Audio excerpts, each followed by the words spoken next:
All right, guys, welcome back to another episode of the Badass Podcast. So I'm pretty stoked. Today I got an old friend of mine on the phone. We were just chatting before this, and it's probably been probably been 10 or more years since we've really connected outside of social media. I was telling her that I kind of follow her, and I love that she is speaking her mind and being her authentic self and just out there doing what she wants to do and putting good vibes out into the world. So everybody, I want you to welcome Rachael.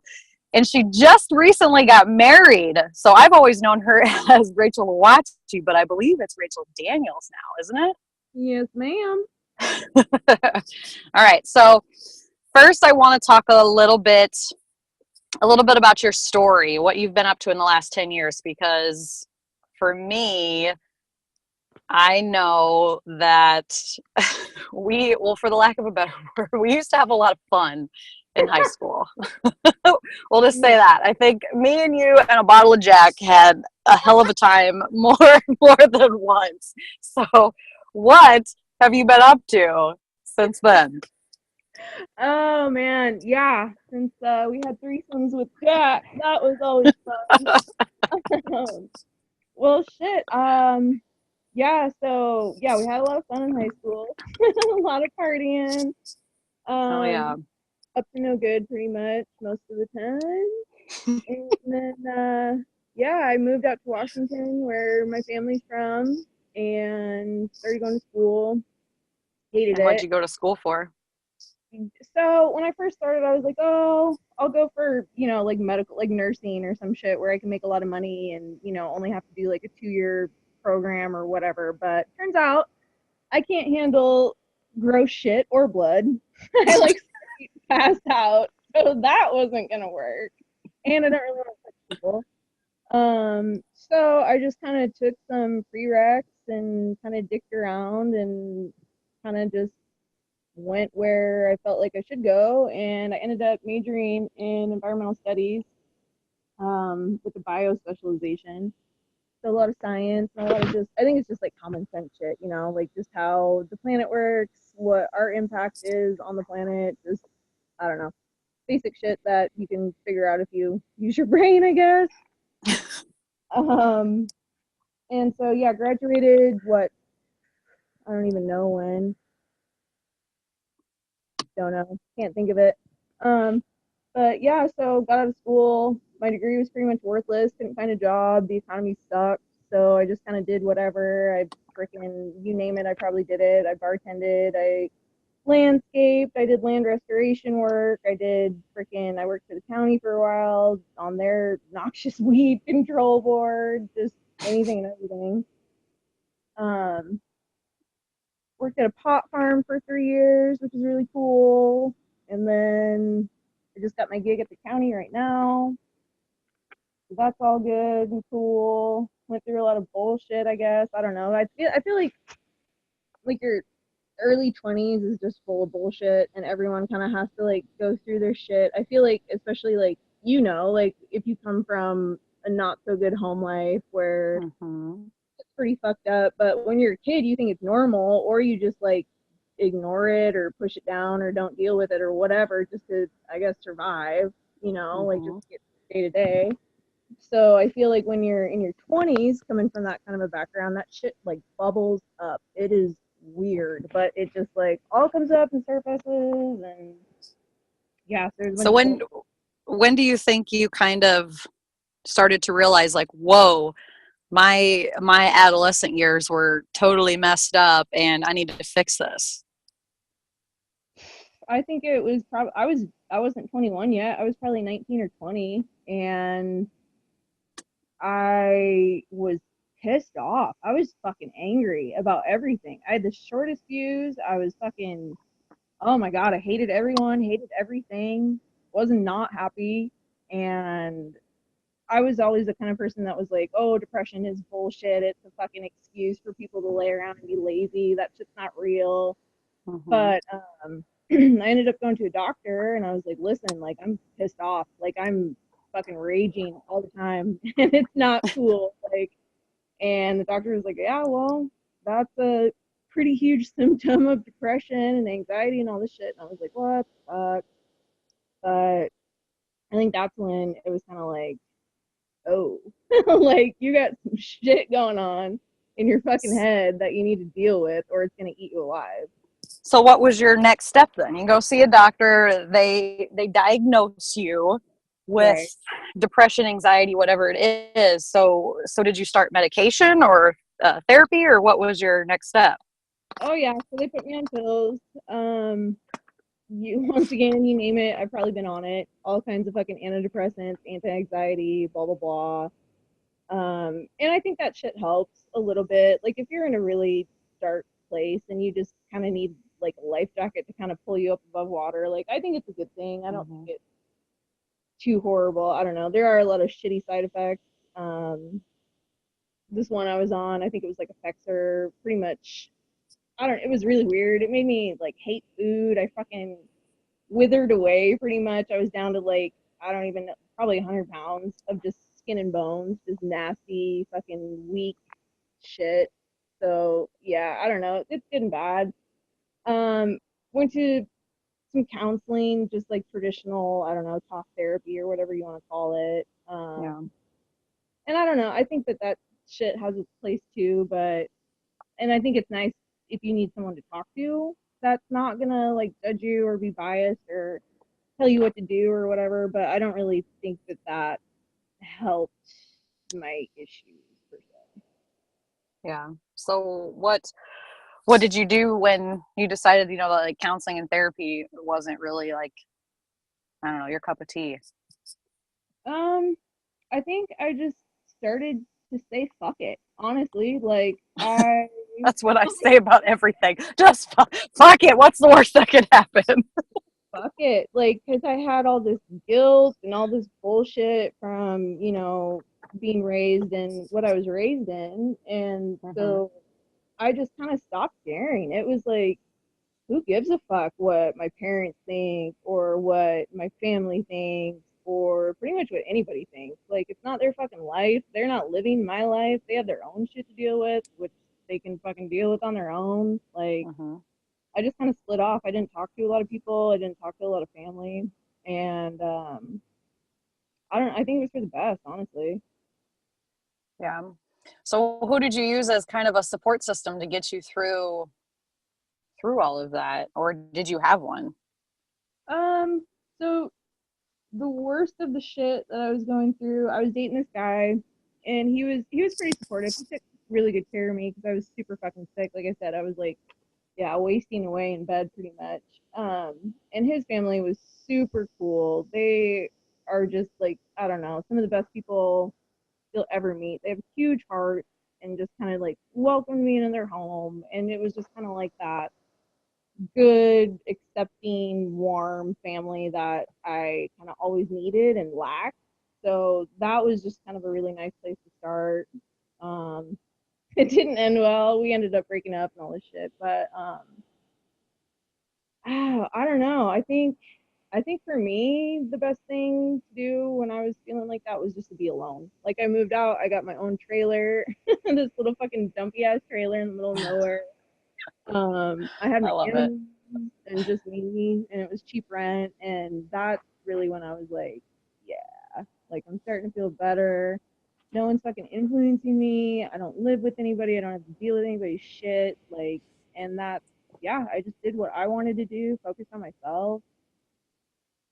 That's Yeah, awesome. So it sounds like you just needed to kind of like sit with your own thoughts and shut out all of everybody else's stories about how you kind of grew up and what to expect and who to please and all that BS, right?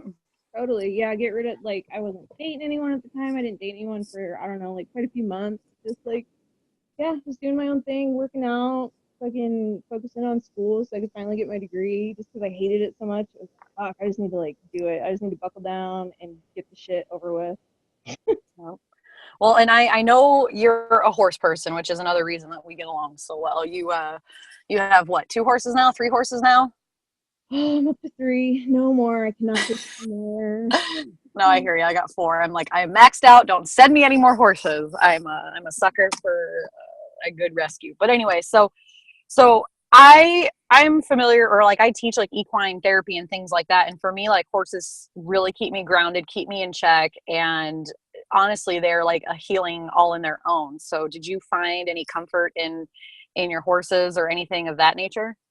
Oh, absolutely. Yeah, I think they're extremely healing. Like, I don't know, there's just something about being with this like big ass, gentle soul who's not judging you, and they're just so sweet. And yeah, when I was going through like really crazy shit, super bad anxiety, I wasn't sleeping and stuff, I started riding again, and I noticed that when I was on a horse, I didn't think about anything else. Like it was finally like that peace of mind where I could just shut my thoughts off and just do something that I love to do and just like totally like be in the moment.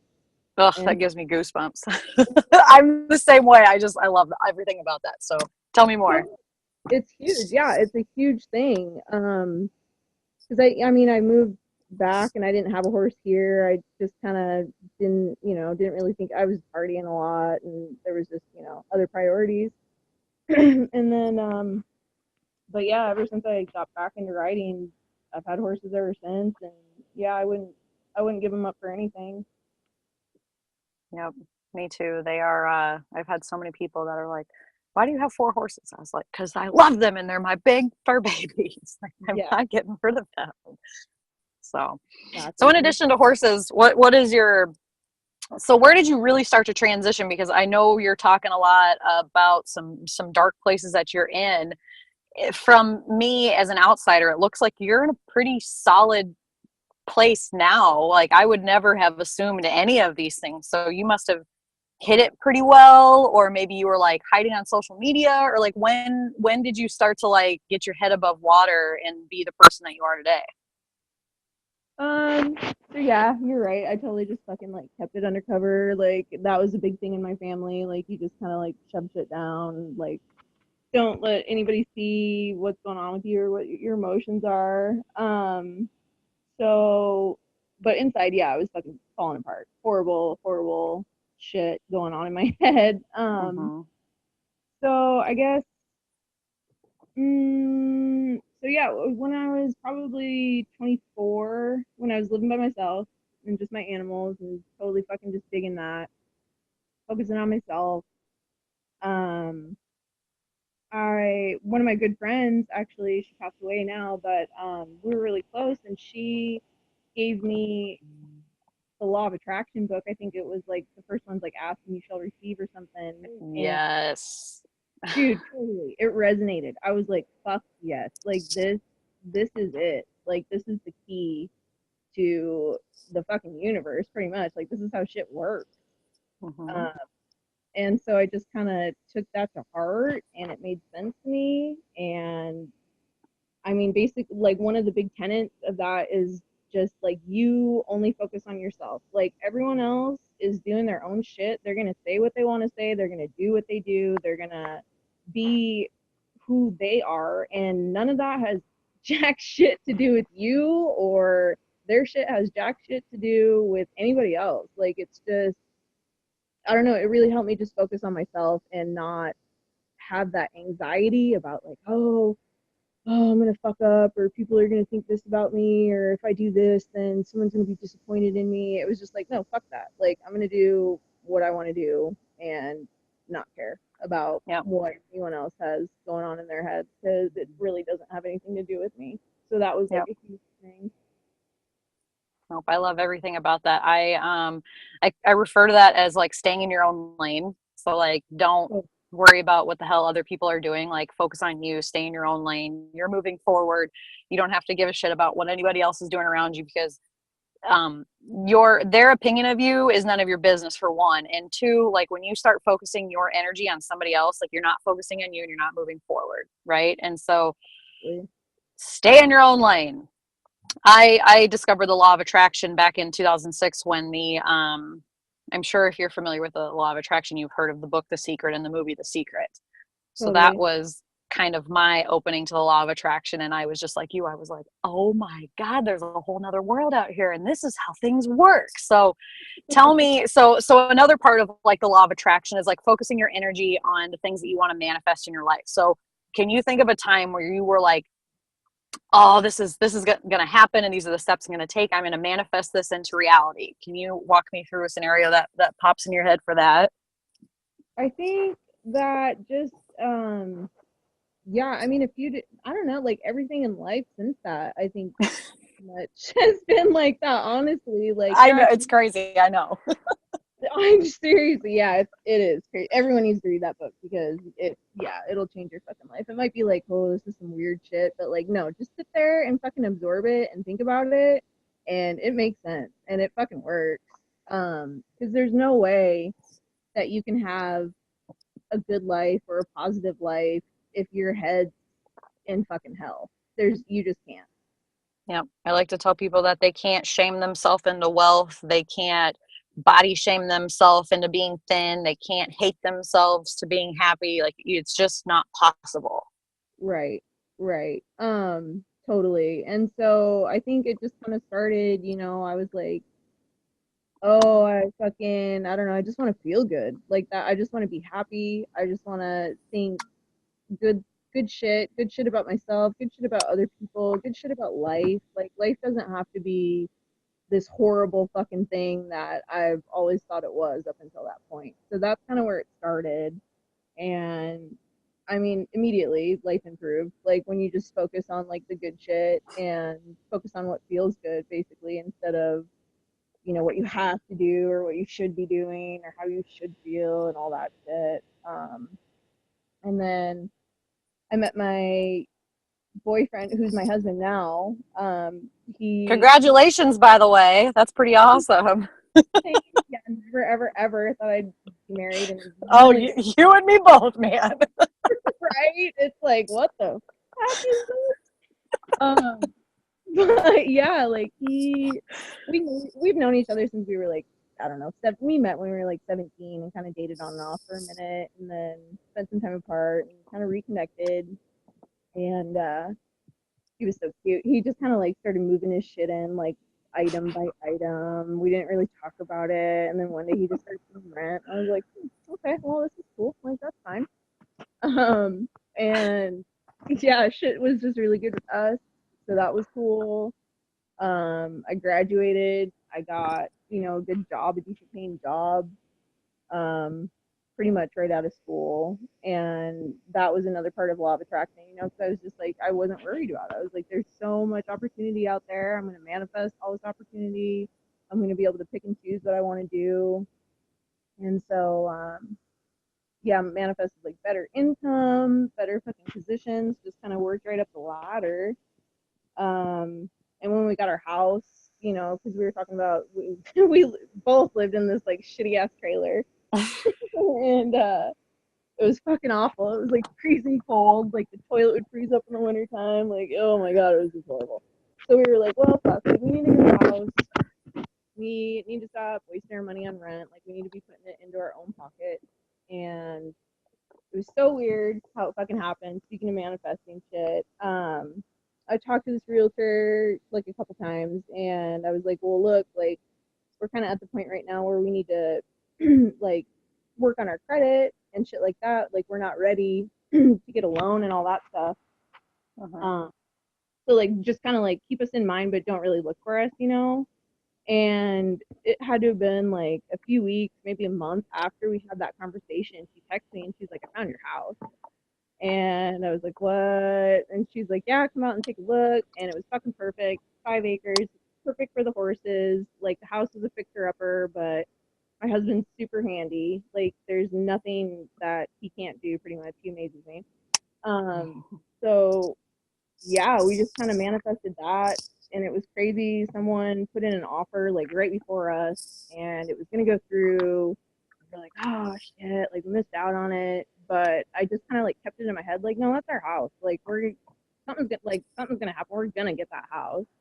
Isn't And that weird how you like know, like when you know, and nobody totally, else can convince you otherwise. It's like, it's that crazy feeling on the inside. You're like, nope, something's gonna happen. This is gonna be our place. It'll all work out. yeah, exactly. Like, I wasn't even worried about it. Like, it was like, That's awesome. yeah, whatever. And sure enough, like, the other person's offer fell through. We put ours. We moved in. Been badass. Like, yeah, totally cool shit. I was working at marijuana grow, which is really cool. I worked there for 3 years. Loved it.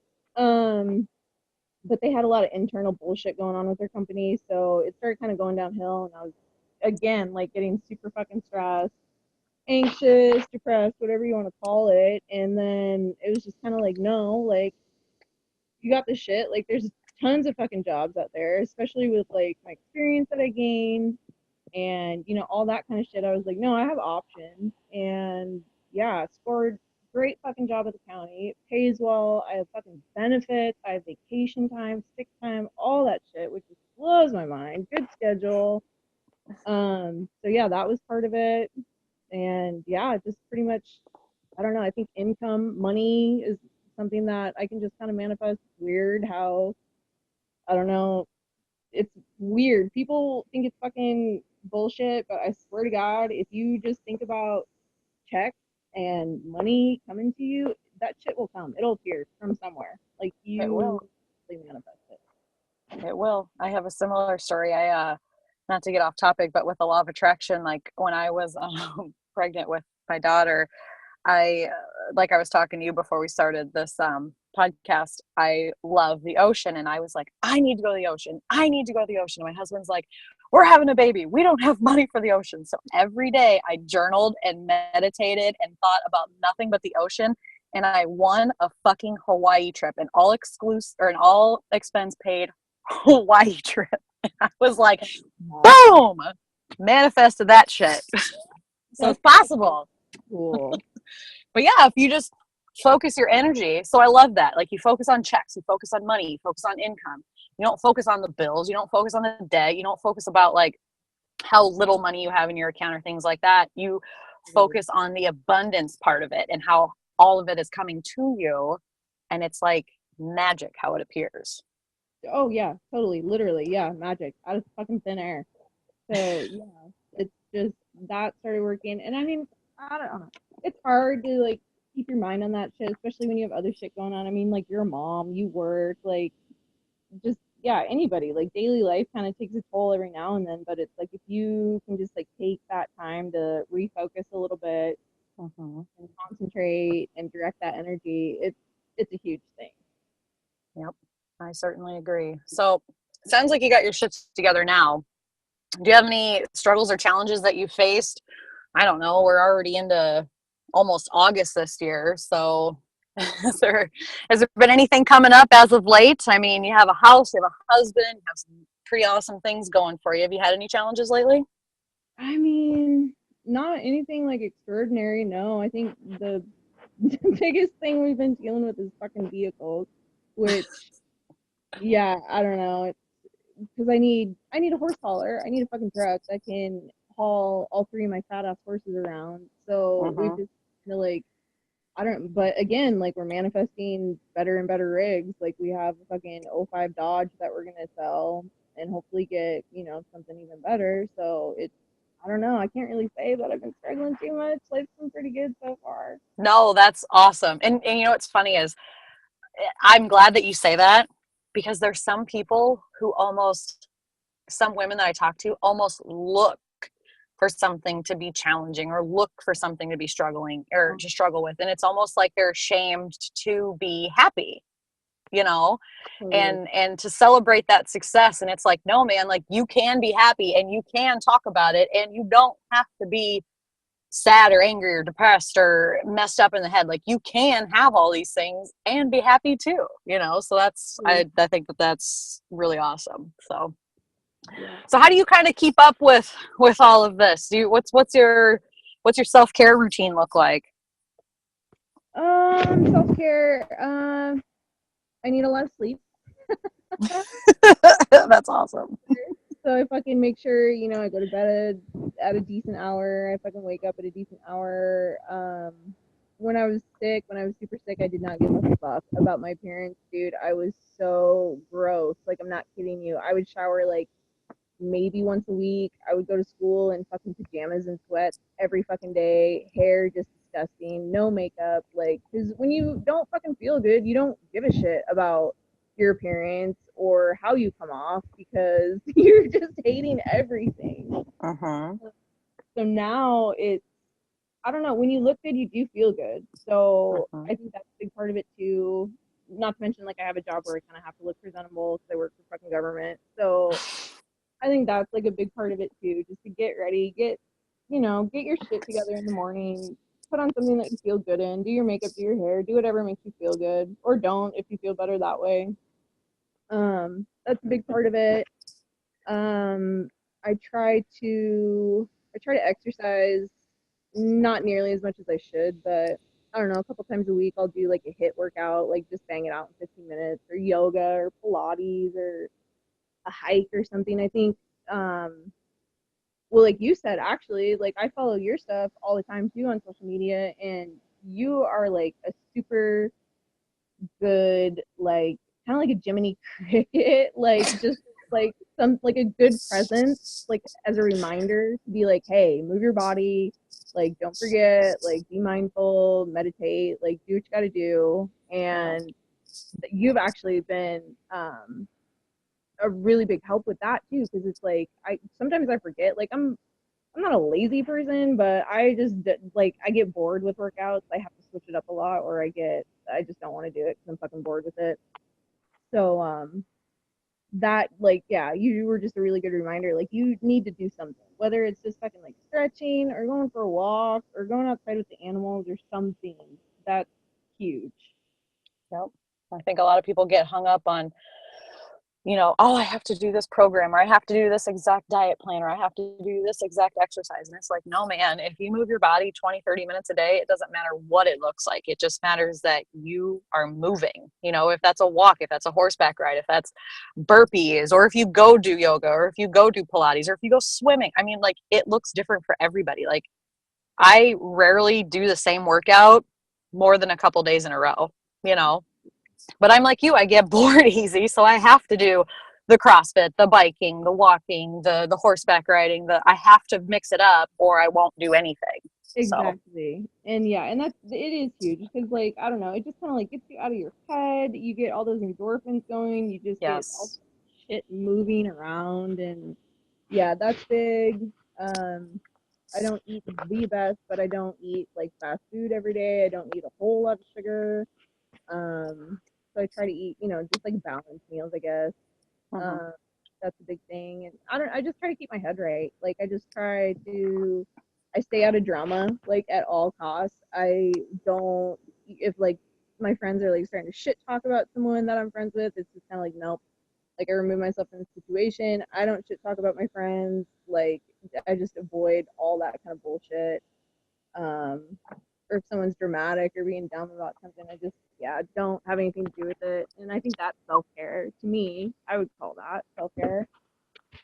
yep, I would too. Staying out of well, I like to consider it like boundaries, like you're setting boundaries and like non-negotiables. Like, I am not going to engage in this type of behavior, whatever that behavior is, or conversation or whatever. You're like, nope, I draw the line, and I am not interacting in that way with that specific person. Blech, I can't talk, but you know what I mean? So like, I draw the line, and I do the same thing. I say my piece, and I say, I am not going to tolerate this. If you choose to continue to talk about this person, blah, blah, blah, blah. Or sometimes I don't say anything and I just walk away. I'm like, nope, not going to be a part of That's what I do. I just peace out. I'm like, okay, it. done. Yeah.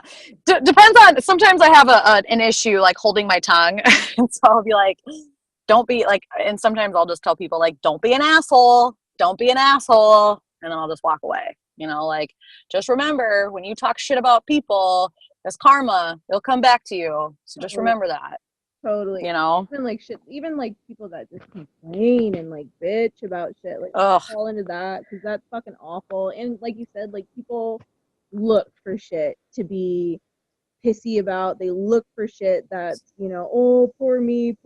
And it's like, no, I'm not, I don't feel bad for you. Like, you have every fucking, like, I don't know, things handed to you. You have everything going in the world for you. Like, I don't want to hear about it. Well, and I'm not sure who said this. I've read it somewhere, but these people misery loves company, and these people are energy vampires. Like somebody like you or me, or somebody who's like high vibe, putting positive energy out in the world, and like you walk into a room and it's like all of this negative energy, like those people want to like suck the life out of you, right? They're like, oh, bring them down to my level, I'm gonna jab them and suck the life out of them. And they're just energy vampires, and they're trying to get you down to with them. And it's just like, nope, draw the line, man. I'm staying up here in the clouds, and you can have that BS down there. So Have your pity party by yourself, because I'm not gonna attend. Sorry. so my next question is, do you ever feel like when you were transitioning through all of this, do you ever feel like guilty for telling people like no, or like setting these boundaries, or how do you deal with guilt? Or do you ever feel like, ugh, I'm not enough anymore, anything like that? Yeah, so I dealt with fucking hella guilt. Mostly from my parents. My dad was like a big guilter, like, oh, I don't even fucking know. Like, and I don't know, like, I'm a good kid. I fucking partied, yeah, but like, I did good in school. I fucking never went to jail. Like, I never fucked shit up, like, too bad, Not like. not like good old Sasha here, huh? I'm just kidding. We don't have to talk about me. Continue. No, you're good. But yeah, and I don't know. And my dad, I don't know what the fuck his deal is. I don't really care what his deal is because it's his shit. But he would always just kind of like project that on me. I remember one time when I was at work, I was working at this industry, and I was working with this gal. I don't know, for like a few months. Like she got to know me like pretty well. Like she had a pretty good handle of like what kind of person I was, and what my shit was all about. And fucking dad dropped off. He's weird. He's a weird motherfucker. He dropped off this letter at my work for me about like basically like what a big piece of shit I was, because I was like taking time off school because I didn't know what the fuck I wanted to do. I didn't want to waste all this money, doing bullshit, because school's fucking expensive. So I was Yeah. taking time off. I was working. He wasn't supporting me. He's never done any kind of shit like that for me. Had no part in anything, but he just felt the need to write this letter about what a big piece of shit I was for fucking not going to school, this, that, and the other thing. And I read it and I tossed it at work. And my coworker, so, like, not like she was like snooping on my shit, but she saw it in the trash and she was like, what the fuck is this? And she read it. And I came in the next morning and she was like, dude, what the fuck is up with that? Like, does your dad even fucking know you? Like, does he even know who you are? Because you're a pretty fucking cool person and you got a lot of shit going for you. Like, you're a hard worker. What the fuck? And I was just like, that kind of like hit me, because I always took it to heart. I always like believed it. I was like, oh yeah, like I am a piece of shit. Like, what the fuck am I doing? Like, yeah, I am fucking worthless. I should feel like shit about myself. But like her saying that was kind of like, oh, like, that's not true. Like, just because he's your dad and he fucking says some shit to you, that doesn't mean jack fucking shit, dude. Like, and that was kind of a turning point for me for the whole guilt thing. To just kind of like look at myself in a different light, I guess. Like, look at myself how like my coworkers saw me, I guess. And yeah, I don't know. I just kind of said fuck it. Like, after that, it was just like, you can think whatever you want about me. I don't care if you're my dad, because I think a lot of people get hung up on that. It's like, oh, family, like, you have to Yes. your family, or you have to like be good to your family. You have to keep in contact with your family because they're your blood. But it's like, no, fuck that. If your fucking family's a piece of shit, fuck them. Like, they don't deserve your fucking time. Like, I don't care who they are. That's just Yep. it. So that's kind of, yeah, I just stopped caring. They can think whatever they want about me. They can, be in my life or not. It's not gonna fucking hurt my feelings. Yep. And that's another thing that like I kind of preach, and I'm sure you've seen it, is like, find your tribe, man. And sometimes that's not your family, like, and it sucks when you have, well, it's almost like freeing but sad at the same time, because it's almost like you're saying goodbye to that relationship that you thought you should have had.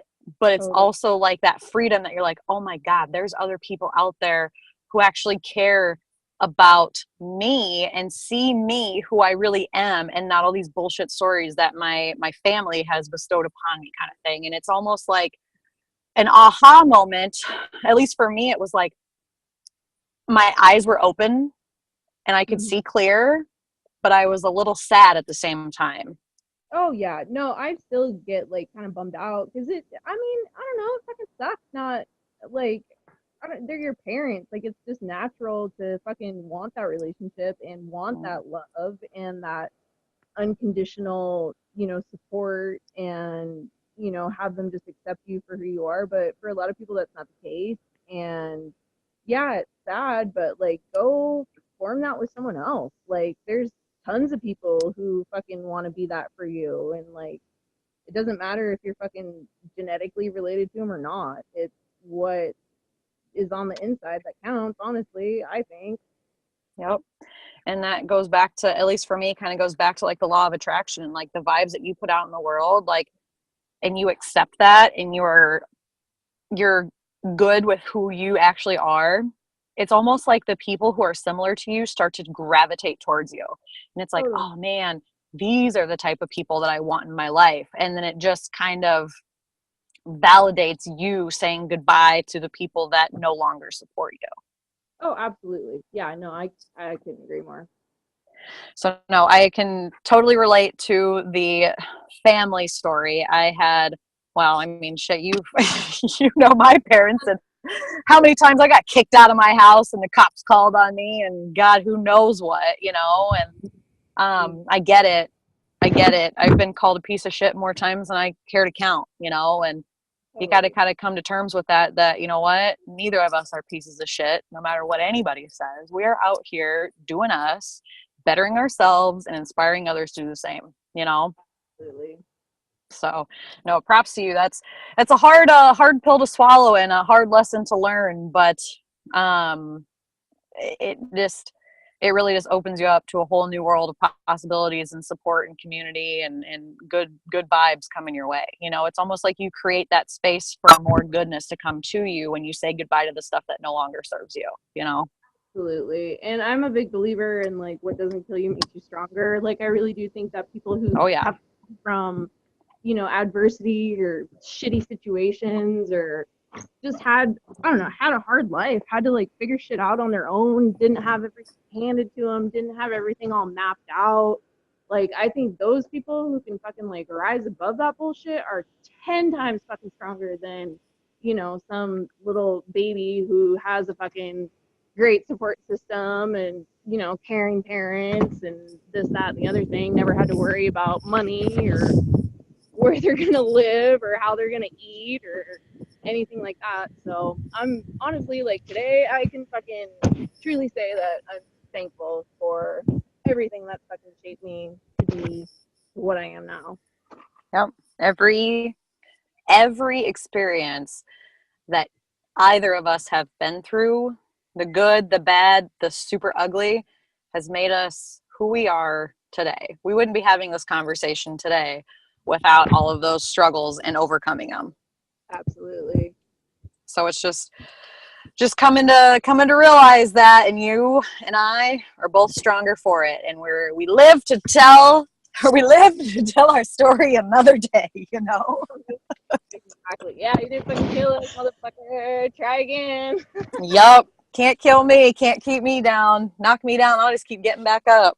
Exactly. All right. So what's coming up for you? What's your next step? Um, shit. I don't know. I think we're just trying to build a nice nest egg. Fucking, we're just working on our house right now. It's fixer upper. It's just a little manufactured home, but like I said, Cody's super fucking handy. So we've been, I don't know, we just kind of kick it. We hang out on our property, we fence and work on the house, and um, we're just trying to get like secure, I guess, because No. he doesn't come from money either. He's always had to work for every single thing he's ever had, just like I have. So I think like together, us building like that security is super important. So Mhm. we're just fucking working, trying to save, trying to invest. Hopefully, I don't know. We talk about moving. We talk about selling our house and going somewhere else. I'm a big worker. I love to fucking work hard. I love to get promoted. I love making money. I love more responsibility. Um, So that's kind of where I'm at. My head's just kind of grinding right now. And yeah, we try to have fun. I don't know, just try to enjoy life, basically. Yeah, I love it. I love everything about that. Okay, so before I wrap this up, I want to ask you one last question, okay? Well, maybe two more. So earlier you had mentioned a book on the law of attraction. So I like to know like what your favorite personal development book is, or like your favorite quote. Um, is it that, or do you have another? Um, like like the favorite part of the book, or just like my favorite book ever in Nope, general? just your favorite book that you're like, I could read this book over and over. Like what book would you recommend that the listeners have to read? I mean, yeah, anything by Abraham Hicks is Yes. badass. If you just like open yourself up to it and just don't pass it off as like some fucking hocus pocus bullshit. Like if you just like let yourself kind of absorb it for a second, it really will change your fucking life. And I like to listen to Esther Hicks, I think is her name, Yep. uh, on YouTube. I love it. Mm-hmm. Like if I'm like driving or whatever, because she's fucking funny for one Oh, thing. yes. She is pretty funny. Right? And like who like if you're fucking laughing, if something's funny, like you're instantly in a better mood. Like I don't care. Like you can be in the shittiest mood ever. Someone cracks a fucking joke or you laugh at someone like who fucking dipped it on a bike or I don't fucking that's mean, but you know, like something fucking busts you out of that mood, it's huge. Like, so yeah, I think if people are getting stuck, fucking go on YouTube and look up, Abraham Hicks fucking depression or Abraham Hicks anxiety or whatever it is that you're feeling, anger, etc. Mm-hmm. You're gonna come away with something out of it. You're gonna have a good message. Yep. I 100% agree. I found Abraham Hicks about a year ago. I've done the meditations. I've listened to several audiobooks. I've done the YouTube. She's pretty good shit there. So I really enjoy listening to her. Okay.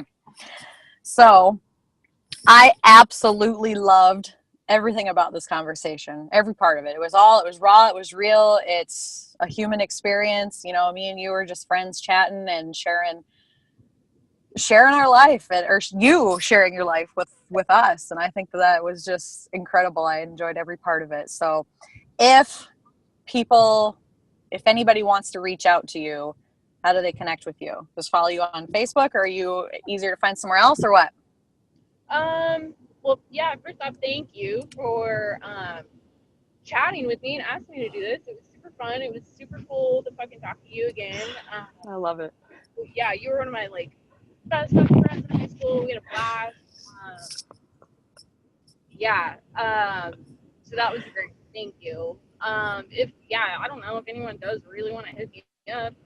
Fucking yeah, Facebook messaging. I'm on Instagram. Um, I don't know. I'm out there somewhere. I'll Probably. share I'll share your links in the notes if people want to follow you, because I do think that you post some pretty inspiring stuff. I like the things that you share and the things that you talk about. I think that it's relevant in people's lives, and sometimes it's a little bit unconventional, which I absolutely love. So no, we will have to do this again. And I do have one last question. So for the woman that's listening to this, what's your one piece of advice? One piece of advice for women listening. For women listening, don't fucking bow down. Don't fucking be weak just because you're a woman. Don't fucking accept your place in society that, everyone has fucking told us we belong. I know, like, in the Midwest, it's different out here. Like, the West Coast is a little more progressive. But I remember when I lived back in Iowa, it was super fucking old school and it killed my soul, dude, It for like, still is. It still oh my is. God, for all these girls in high school to be like, oh, I just want to get married and have babies right out of high school. I don't have any ambition. Uh, yeah, that's all I really want to do. Or girls can't do that. Or that's not for girls. Or boys do that. It's just like, no, fuck that. Like, have a backbone. First of all, like, fucking stand up for yourself. If someone's not fucking treating you right, leave. Like, don't fucking put up with it. Whatever the fuck it is, from whoever the fuck it is, it doesn't matter. Have a Mm-hmm. fucking backbone. Stand up for yourself. Don't put up with bullshit. Do whatever the fuck you want to do. I like it. I agree. Live for you and no one else. Damn straight. So awesome. All right. Well, I'm going to wrap this up. We will have to do this again because I don't think, I feel like I could have went for another hour talking to you. So thank you everybody for tuning in to another episode, or this episode of the Badass Podcast. There will be more interviews in the future. Maybe again, Rachel. I really enjoyed this. I hope you guys did too. Go ahead and leave a review if you found this in any way helpful. Share it with a friend. It seriously would mean the world to me. I just want to get the word out there that you can live the life that you want. You are the only one stopping you. So thanks for tuning in, everyone.